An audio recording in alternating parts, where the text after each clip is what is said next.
Welcome to Drinks in the Library, the only library where drinks aren't just allowed, they are required. I'm your librarian host, Gigi Howard, and each episode I'll be interviewing a guest about a much-loved book that we will be pairing with a drink for you to enjoy along with us or consider for your next book club meetup. As always, stay curious and support your local library.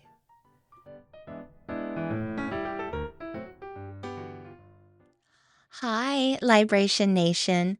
This week's book is Libby, Lost and Found by Stephanie Booth about Libby Weeks, the reclusive author of a hit fantasy series for children who faces a crisis when she is diagnosed with early onset dementia at the age of 40, and she's struggling to complete her overdue manuscript for the final book of the series. In her desperation, she enlists the help of 11-year-old superfan Peanut Bixton, who knows the series inside and out, but has hidden troubles of her own. My guest this week is Kendall Concini-Moore, whose upcoming book is called Mom's Cloud and the Beach Adventure, inspired by her own family and her struggles with depression or her cloud.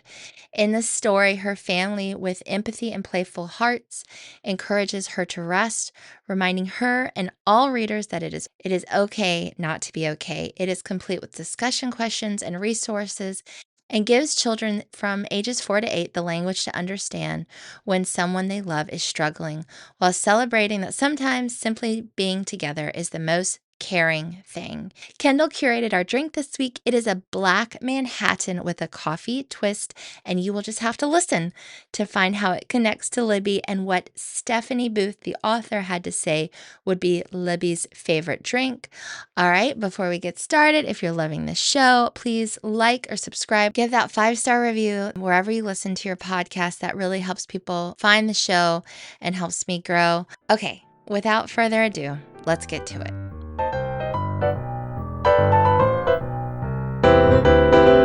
All right. Hi, Kendall. Hi. I'm so excited to be here with you tonight, and we are doing a Zoom call for this. It's exciting, and you are in Maryland, correct? Yes. Yeah. And I just hear it in my head, Drinks in the Library, Gigi Howard. Yeah, I know. And so you and I have become friends on Instagram, and it's been so fun. And you've got a book that when did your book come out? It's coming out next week. So it shipped like yesterday, and we've been excitedly like watching the video over and over of them packing it and shipping. But February 1st. Okay, well, that is so exciting for you. But yeah, so you are here today, and we are talking about a favorite book of yours, right? Yes. Libby, Lost and Found by Stephanie Booth. And I know you're connected with the author and all kinds of fun stuff. But let's start at the very beginning, which is, who were you when you picked up this book? So I was just in my stay-at-home mom transition kind of identity crisis. I loved my job. Really, you never leave a job that you love for the job. It was management. So I decided, maternity leave was important to me. I needed to go home. Filled all my time with just endless reading. And so my son and we lived at the library, and I was aware of the book because one of my favorite tropes is books about books and any book with the word lost in it too. I was just like, why are they lost? And so it hit both of those, but I had a massive to be read pile. And so one day we were at the library, and my son kind of hit one of those moments where he's, I'm going to go play with friends, Mom. I was like, okay. And he's 2. So I was like, thank God. Yeah. Take a second without me. Yeah. And it was on the shelf in like the new, and I was like, oh yeah, that was on my list. So I picked it up to read and then did not put it down for the next like day and a half. And so it was just, I knew it was on the to be read. I was so happy it bumped up the list because I was going through a lot with the kind of everything going on and new life change. And the book was what you needed when you read it. And of course, I mean, I already love our librarians, but I was like, they put it out there because they know I come every day, and they're like changing the display. Like I was convinced, all right, it's for me. So it was a really good book for me in the moment of just this transition of what is going on with a lot of myself. And it was just a warm, cozy read. Yeah. Well, I don't think, knowing the story, I don't know if you necessarily connected with everything Libby's going through, right? But I mean, what kind of drew you into the book and connected you with the characters and the plot line and all that? So at the time, it was the idea of the premise. So Libby is that famous author, and my friends had gotten me into fantasy books, and that was part of it. Like I was now home all the time. I was trying to fill my time. My friends were like, get into a huge fantasy series. Yes. And I was like, but then it's a commitment. And then they didn't tell me that some of the books that I started on have no ending yet. So I was very upset about that and very bitter. And so when I started reading and like immediately you as the reader find out Libby's this super famous author who has all of her books out except for the last one, and she gets dementia and can't remember how to finish it. And I felt like it kind of helped me with a little of my anger in some of these fantasy series because I was like, oh, maybe that's why all these books aren't out yet. And so I connected with her on this kind of give people grace and kind of love your authors a little bit more and what they're going through. And then just her mindset of what she loved in the book she created and was trying to hold on to it. That's why I connected with her. And she still drove me crazy like a lot of the time. I'm just like, I mean, I come from the mental health background. So I'm like, ask for help, ask for help. And she doesn't for the longest time. So I was very frustrated. But in this way of just addressing life when you're not ready to abandon some things and you're not ready to ask for help and just trying to kind of see through all of that. Yeah. I was sort of she finds that she's dementia. She's only 40, right? Mhm. And so I mean, I can't imagine that. That's got to be so hard. And she's all alone. She essentially, right? She was a foster child and her foster parent is not with us anymore, with her anymore. And so I guess I sort of like it, my heart went out to her a lot of, and yeah, you like trying to think about giving people grace.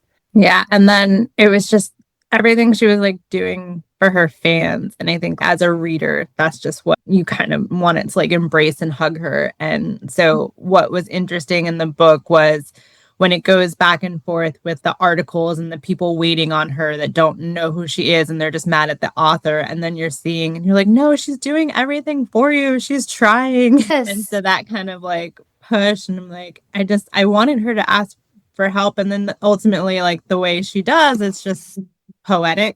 So it kind of all came around for me. And I just connected on the level of like, her and then being a super fan of a lot of books and having my favorite authors and stuff, kind of seeing the other side, the dual perspective from a super fan and who loves the story. And so of course I was like, that's me too. Well, talking about that a bit, like who are some of the authors that you consider yourself a super fan of? And so and they're it's just I always get like when people ask me, they're like, really?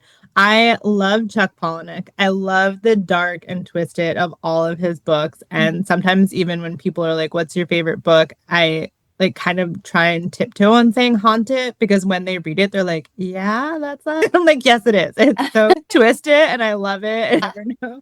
So I have all of his books. And then Lori Nataro, she was a humor writer, and hers just was this great. I read her as like a teenager, but it felt like someone's finally saying everything's chaotic. And so I would buy every single thing that she did and just embrace it and love it. And then I'm into the fantasy world. So I love like Patrick Rothenpress, and I just got into Trudy Kavanaugh's Magician's Guild, and I'm new to Brandon Sanderson. I did read Mistborn and I'm getting into all of those worlds slowly so I don't disappear from my family. I know. Well, I think I told the episode in the Mistborn episode, but there's that meme of Brandon Sanderson just throwing the books at your head over and over, and they're like, this guy. So, yeah. So I wanted to dive in a little bit into the Falling Children series. I guess for someone that hasn't read it, I mean, the obvious read connection would be like a J.K. Rowling Harry Potter hasn't finished the final book, because that's like how big this series is in this world. Yeah. That's what I've been trying to describe it to people. Just imagine if it never came out at the end and you're upset. Yeah.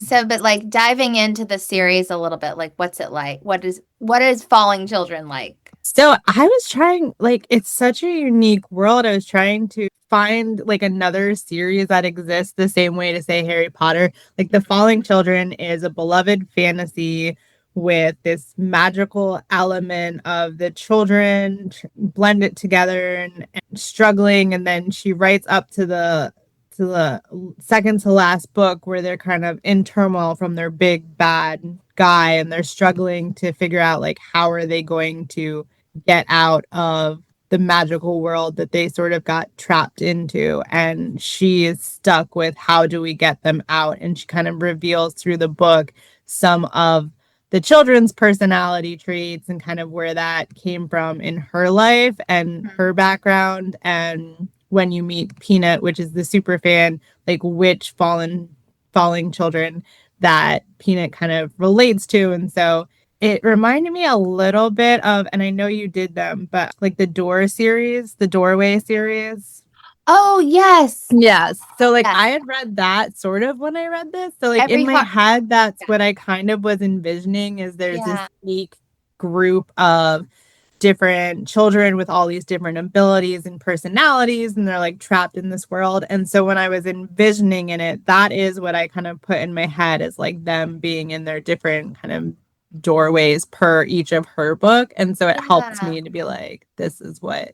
Yeah, that I think that's a really good analogy, actually. I hadn't put that together, but yeah, it's kind of like each child's a little bit different, but they each have different kind of skills and everything.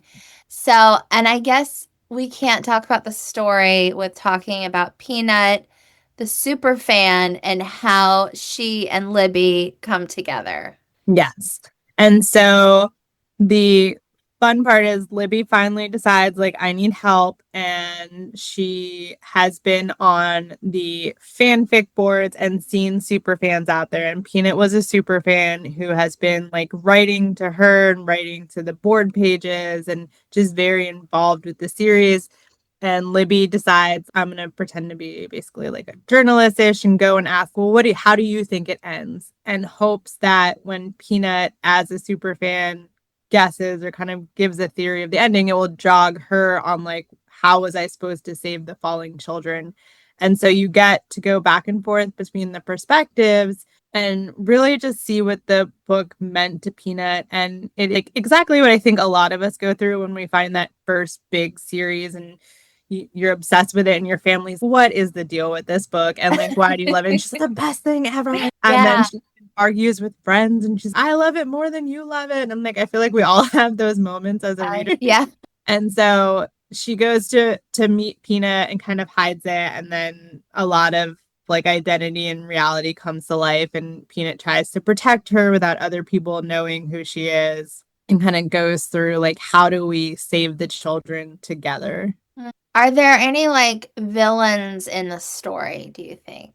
I guess it's like I'm gonna say like I know like Peanut kind of is up against like her family and trying to fight for herself. So I think it's who you connect to as a villain because I saw yeah, like fighting your family to be like this is who I am and this is who I love. And Peanut kind of goes through she doesn't like know you know her mom's gone and she feels abandoned as a youth and kind of gets picked on in school. So there's some school bullies and Yeah. kind of that resonated as well because I remember being like the only kid who read Harry Potter in my school. So I was like very much a nerd for it and bullied for it. And I was like, but I love Harry Potter. And you couldn't tell me that I wasn't going to get my letter back then. And so that was sort of Peanut up against her family and then up against the bullies in school. And then Libby's up against, they want the last book. And she's up against the world because they really splice in like news stories and articles about like, the world hunting her down to find her.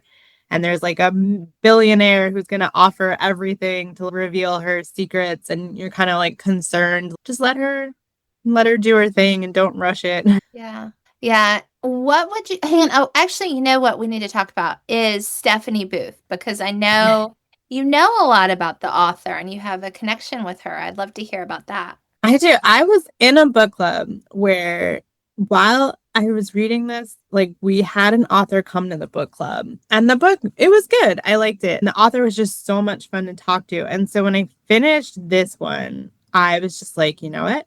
I'm just going to tell her how great her book is. And I went on Goodreads and it was like brand new book. So there wasn't a lot of like ratings or anything out there. Yeah. And so she had her website, she had the Goodreads, kind of got her email. And I wrote this, even if you never read this email, I need you to know, I hope your book is so big because it's so good and it's refreshing. Like that year of staying home, I read like over 100 books and I was just like, I've been reading them all and there's nothing like this.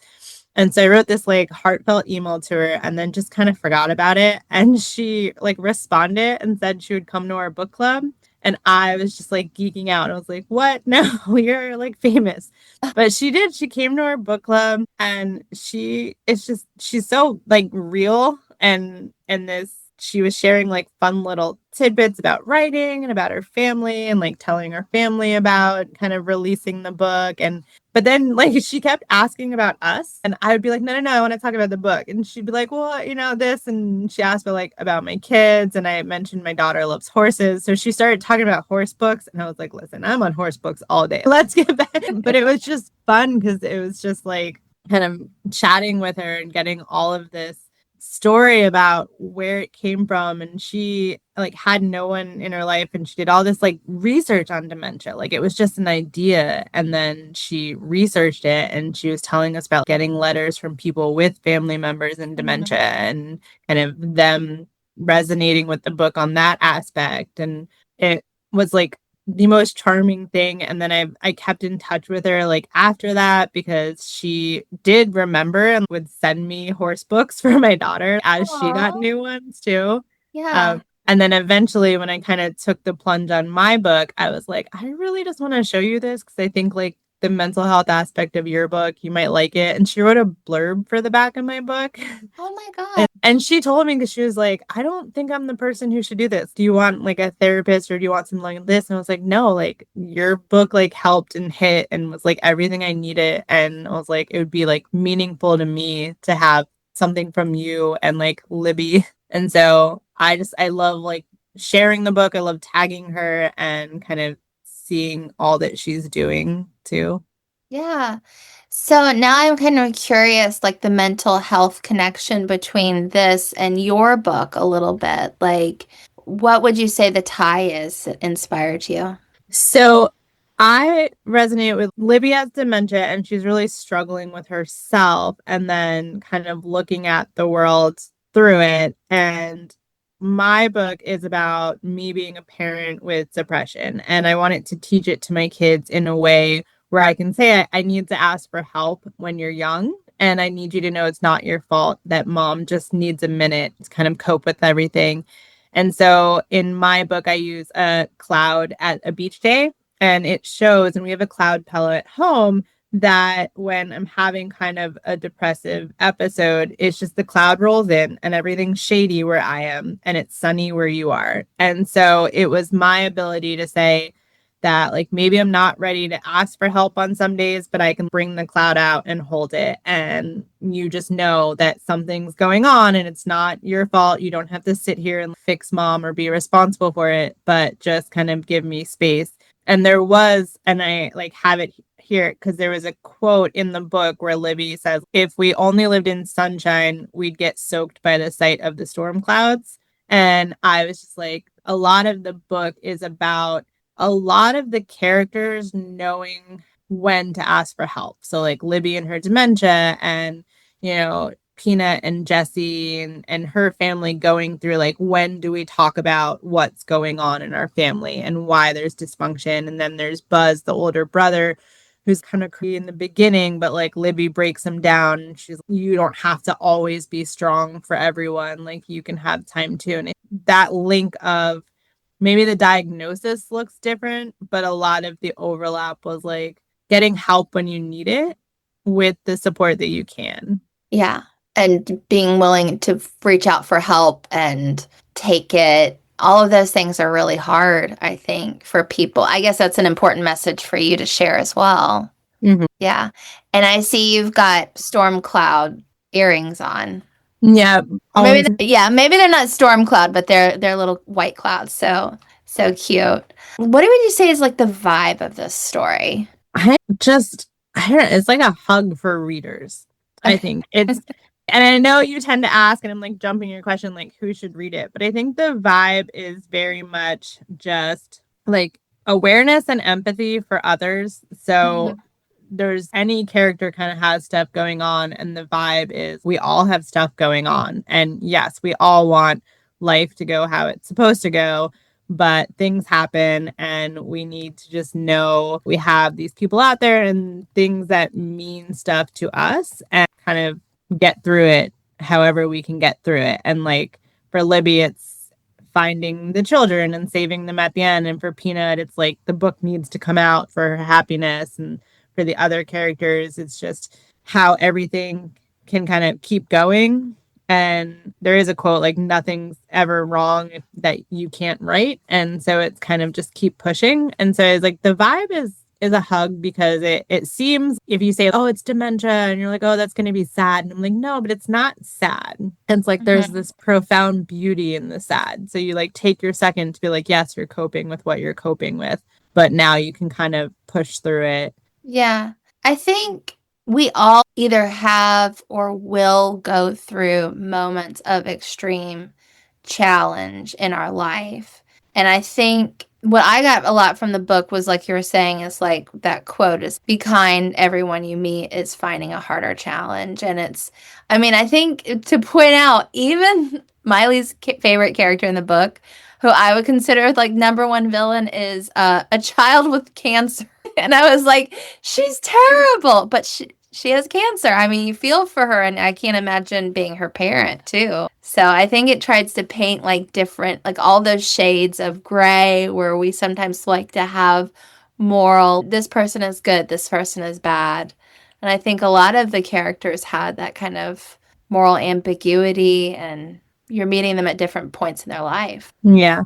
I worked in the field of like neurodivergent, and I had this one boss because I was having like a really rough day, and he was like, just so you know, just because they're neurodivergent, they can still be a jerk. Like you have to tell yourself like, yeah, like everyone has stuff going on, and just kind of give grace and not excuses too, and all this stuff. And so it was that kind of look at, are you a villain? Yeah, the cancer kid was like, She's really mean. If anyone's like listening to this and they're like, Gigi, how can you hate a person with cancer? I don't, but she was really mean. Yeah. So, who would you say is your favorite character in the book? Just it had to be Libby. I mean, Yeah. even when I was frustrated, I was like, Peanut took me a while because in the beginning with the falling children having like their magical elements, I was just reading a bunch of fantasy. I was trying to decide, is this more magical realism? Peanut was envisioning stuff and it was like her imagination and pretend in her head, but I was trying to figure out, wait, no, is this happening? And it took me like a few chapters. And because of that, it took me a minute to be like, are you just like very wonderfully strange? Or is this a thing? So I would say Libby. Yeah. Well, and I think that's something to point. Can you talk a little about the setting of the town that Peanut lives in and its connection to the Falling Children series? Yeah, I mean, it basically is like when you read yourself in a book and you're like, that's my town. And she came from like this seemingly like middle of nowhere town, and that's the only people you're around. And they all kind of think opposite of Peanut. And you sort of over time find the like immense overlap of why Peanut felt this story was written for her and that she might secretly be it because just everything kind of lined up and clicked. And I think there was a beauty in that. And that's why I say like this book is for readers, because there's that beauty when you see yourself in a book and what it does to change how you feel about your surroundings. Because Peanut can then be like, oh, it's not just this small little nothing town. It's actually like the town in the Falling Children, and envision Mhm. it that way. And so that's how she really connects to it. Yeah. I thought it was interesting too. There's a point where they're in the town. I can't remember the name off the top of my head, but that's okay. They're in the town, and nothing has changed since the 80s. Like they still have I don't know if it was a blockbuster, but it sounded like a blockbuster. They have like a gun show. If you're from North Carolina, there's a place called Tweetsee Railroad, and it would be like Tweetsee, you're a blast from the past, and they would have like gunslinger shows, And there's Peanut's sister is in one of those. Like, she every day she reenacts being on a train. And then that's just like in the Falling Children series where everything's stuck in the 80s. And I thought that was so interesting. I'm glad, like, I was really worried in the end it was going to be some like form of the dementia where she like forgot that that was like the whole town the whole time. And I'm like, okay, Yeah. wait. But I'm glad it was like the parallel and the idea of it and not like on the nose though. Right. Yeah. I think I was kind of worried or Yeah. wondering how it was going to all tie together. But anyway, we don't want to give away too much too. But still, you are sort of wondering the whole time where are the connections to this. I wanted to bring up too. So you came up with our cocktail recipe, and I did make myself one. And Hmm. so it's Oh, a your glass is fancy. thing I don't get to. I was like looking up. I was like, what do you put in a black? It's a black Manhattan, but it's your own special recipe. So tell us about it. And so when I was trying to think of what represents this book, I think because Libby's dementia, I was like, what is my go-to cocktail if I like panic and I don't know what to order somewhere? And I was like, Black Manhattan. Now, if they have it or not is like, but that is my like tried and true. I will always love this and remember it. And so I was like, okay, well, that was going to be how I represent Libby and is going to be my memory drink. But I had reached out to Stephanie and I was like, what is your go-to drink? And she was just like, coffee.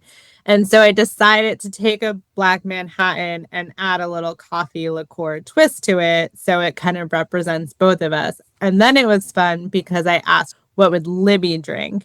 And she sent me the drink recipe, which is going to be my second drink of the night. It's going to be, it was a hot toddy with a twist on it. And it was so cool because I love hot toddies too. But the twist was Amaro, which is what makes the Black Manhattan Black Manhattan. And I was like, you didn't even know, but that is a kismet answer of what I made. So, and then when I told her that, she was like, that's just fun. And I was like, so it kind of reminded me of like Peanut connecting with the story too. And I was like, ah, yes, it all twisted together.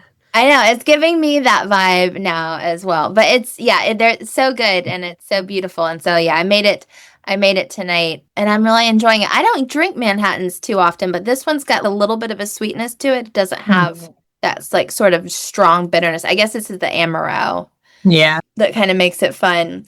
I wanted to switch gears for a second. We've already talked a little bit about your book, but like anything else you want to share with listeners about your beginning, your writing process, or how you what inspired you to write the book? Yeah. Yeah, it was my children. So it was a bedtime story. And I had told my husband, because I love scrapbooking and making little things. And like when we told people we were pregnant, we had wrote like a little story to reveal the second kid to have everyone read because they all read her bedtime stories. And so at first I was like, I'm going to write this down so she has a version of what we always talked about when she was little, because eventually we're going to use the word depression and I want her to remember the cloud. And so as I was writing it down, I was like, I just kind of want to share this with others. And so it became like more than a book, and I'm trying to really like focus on the platform of it for I call it the Cloudy Day Chronicles, and having a space where I am like blogging about hard parenting days and like it's okay to not be okay, and I'm using Substack to share resources because the places I go are great for me but they might not be great for everyone, so I'm finding other resources out there for people to check out. And so when I started writing it, my daughter Alma, she like was helping me write it. I would give her options of lines, be like, what would you say? And she got to name some of the characters and stuff. And so it just became this. I was going through health stuff, and writing it with my family was like how we were distracting ourselves from kind of the real world of everything to kind of keep the clouds away, but at the same time bring it in a positive way. And so we've just been enjoying kind of the journey of it, and getting to meet a lot of great organizations from doing it as well. Yeah. Well, and I hope you're okay with me asking, but I am curious, like, what kind of advice would maybe you give to yourself or to someone else, another parent that also maybe struggles with depression? Maybe give advice to yourself at the beginning of this journey. I think that would be helpful. No, I'll steal a line from Libby Lost and Found because I have it on my laptop as a reminder, and Okay. it's never stop when you can go. And Okay. I think That's it. So like for so long, when my husband and I got married, I was like, I don't want kids. Like I have depression. I don't want that to be in their life. And it was just kind of like, well, it can be in their life, but we can make it positive. And we have. And so there's a lot of times where I'll have these moments where I'll ask my husband, like, I'll start to say, I was like, oh, man, I'm about to ask you if I'm being a good mom. And I know you're going to say you're being a good mom just because you're asking. And like, I'll kind of answer my own question. And so I think my advice for parents in all of this is just, it's okay to talk to your kids. My daughter's 4, my son's 2, and they get it. It's using a language to say, mom has a cloud, something's different. I still love you so much. And I'm glad you're here, even though I have a cloud. And so it's kind of defining yourself as it being a part of you and not all of you. And so anything a parent is struggling with, and the second you feel like you're the worst parent, if you feel that, then you're not, because you had your like inner empathy to know that you cared enough to worry about what you were doing. And not every parent does that. They just kind of move on and say, I'm the parent, this is how it goes. And so my goal is to have parents fight that inner doubt. Yeah. Well, thank you for sharing, because so many people struggle with depression and other mental health things. So I think it's helpful for people like you to share like your journey, and so other people know that they're not alone. So thank you. And you just mentioned a quote that you have on your laptop. I wanted to take a moment if there's anything else about Libby Lost and Found that you wanted to make sure we got to. Oh, I just love it. I know.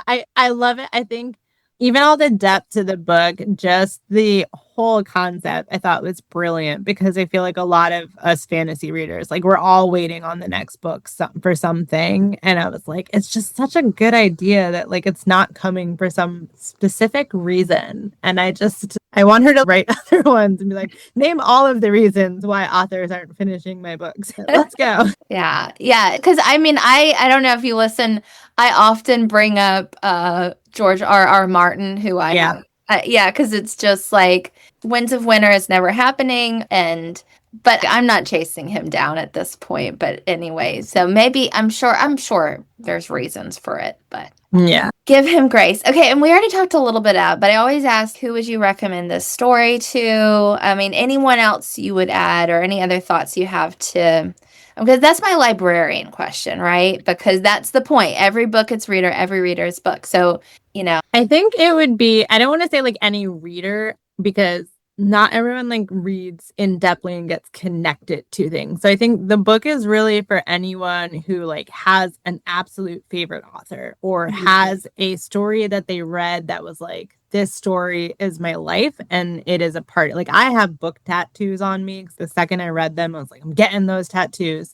And so I think it's those people are who this book is for. It's like when you love a book and it becomes a part of an identity and a feeling, and you just enjoy the world immensely, and then you want to feel like all of those experiences, then read Libby Lost and Found, because you can just be like, oh yes, I was Peanut at this age, and now like I am older and I like resonate with Libby, and just all the different vibes of it. yeah. I love that too. And I think like fantasy readers, think of fantasy romance readers, especially. I think this would definitely fall in for, like you said, people who love those worlds. So before we go, let's put a spotlight on you. Like, where can people find you? I know the book is coming out on February 1st, which is so exciting. Yeah, I am on Instagram at Cloudy Day Chronicles. And then I have, it's all the same stuff. So then it's cloudydaychronicles.org is my website, and cloudydaychronicles.substack is my resources page. And I will say, because I want to share with you because it's exciting. So any day I'm going to make the video because I'm learning like Canva and stuff. But I do acts of kindness with a person Merriment Maker in Baltimore. And so we've just been doing like fun acts of kindness around kind of our area and spreading love and joy. But this organization, Drop Dead Generous, gave us money to go do an act of kindness. And we picked librarians. We love our librarians. We live there. We live in a really great spot where we're by 3 different branches. So we have access to a lot more materials. And so we have been going and buying full breakfasts for the librarians. We've been getting like the fancy K-pods. I got the internet and a bunch of friends I harassed to write like love letters, and we made a little box so every day they can put a new letter in the slot and read it. And then we've been giving tea and stickers for them to then pass kindness forward. So we gave them a bundle to give to all their patrons to see their patrons smile. And it was just, I'm going to post the video soon because we're not done with it yet because we have a few more libraries to like surprise. But it is really cute because we dropped it off at the last one and they were like, yeah, word's gotten out that you've been going around and everyone's excited. And I told my husband, I was like, oh no, like we only have 2 more left. I was like, now we have to go. So we kind of cut a little bit to then hit more libraries and kind of change it up. And then even my daughter, she loves the one. So she was like, they could have my Five Below money. I'll get them donuts. And I'm like, it's just been so great. And so that's also what I love. Like I hear about everything you're doing as a librarian. I'm like, yes, we love librarians and everything you do is amazing. Thank you so much. And that is such a sweet project. I know the librarians that are getting that love are, so appreciative, I'm sure. Thank you so much. I'm getting the love too here. So that's amazing. And I listened to the Doubters Almanac and I was like, I'm going to make my own Libby party.